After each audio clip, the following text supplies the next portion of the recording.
IP7, Representation is Gatekeeping in Games, Gender, Race, and Culture. Let's talk about representation. Well, it's the depiction or portrayal of someone or something in a particular way or as it being a certain nature. In this environment, what we're talking about is the representation of gender, particularly how women are represented in games, as well as race, and with their design. Let's break down what gatekeeping is. It's the act of attempting to control and usually limit general access to something. More or less, it's discouraging a group of people or a person from calling themselves gamers or implying that they haven't done enough to be a gamer.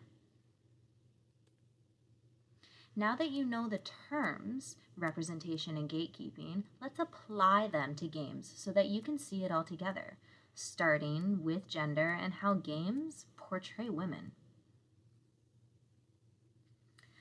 The first thing that you need to know, described by Jensen and de Castell, is that the ongoing sexism and misogyny that characterizes game cultures and industries is not new.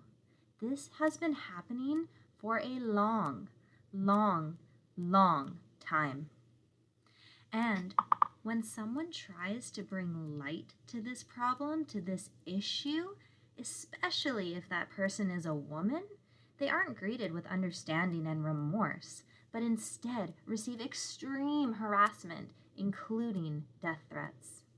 This harassment was a coordinated social media plot called Gamergate. But again, this eruption into the news back in 2014 was not new news. It was just shared to the world on a larger platform for the first time. Check out some of these headlines.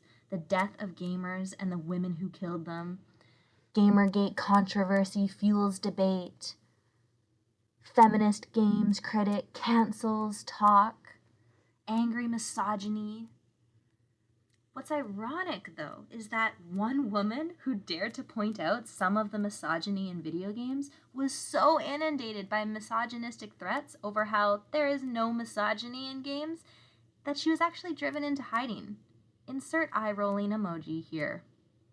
What's also important to understand is that Gamergate is just one part of an extremely large systemic problem in games industry and culture, as noted by de Castell and Jensen. And this is not okay. How women are represented is not okay. And Sarkeesian makes this point extremely evident in her Tropes vs. Women video series. The fact that women are time again are seen as damsels in distress who need to be saved, helped, and carried is exhausting. So why are women represented this way? Could it be because of the unequitable culture within game design and development? That women game designers are paid less, expected more of, and are placed in an environment that is men first? Or could it be that those men who are developing these games see the stereotypes of women as real life and want to fulfill some adolescent power fantasy? Games are created for the people who play them, and more often than not, that means Caucasian males. Therefore, we can say that the designers control the information they give to the players.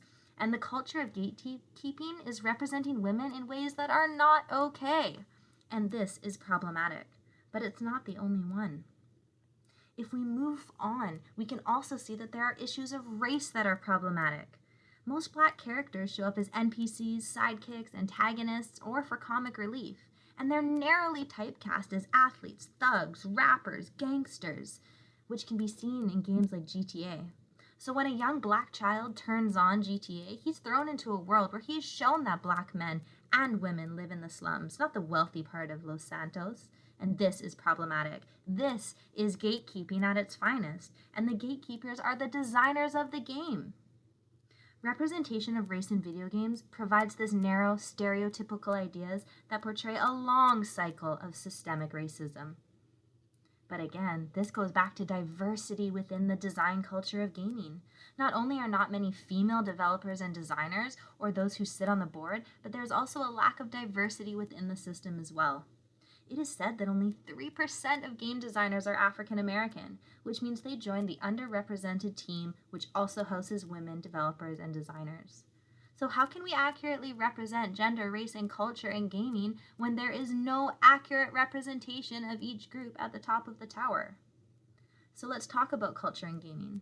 As a young Indigenous girl growing up, by the way, this was the only Indigenous picture I could find, and it is so problematic that I can't even go into it right now. So, as a young Indigenous girl growing up, I never saw myself represented in books or in movies or even in any games, including video or board games. There was no read-alouds that talked about my culture or people, and when I brought up my ethnicity, the first question that was asked was, "Do you live on a reserve?" And when I said no, the conversation ended. You see, my culture was represented to the public what the media wanted the public to see. Again, gatekeeping at its finest. If we look towards people who are doing the right thing, we can see Katarina Barnes, creator of Never Alone. She said that if the premise is that video games reflect society's structures and systems, then representing Indigenous worldviews in video games becomes a critical point in decolonizing the technological. I think this goes for all races and cultures, in that society's structures and systems need to change in order for us to see the change in our games. This has to start from the core of the problem, which is that the representation of gender, the representation of race, and the representation of culture in games is sexist, misogynistic, racist, and narrow-minded, and has been for quite some time.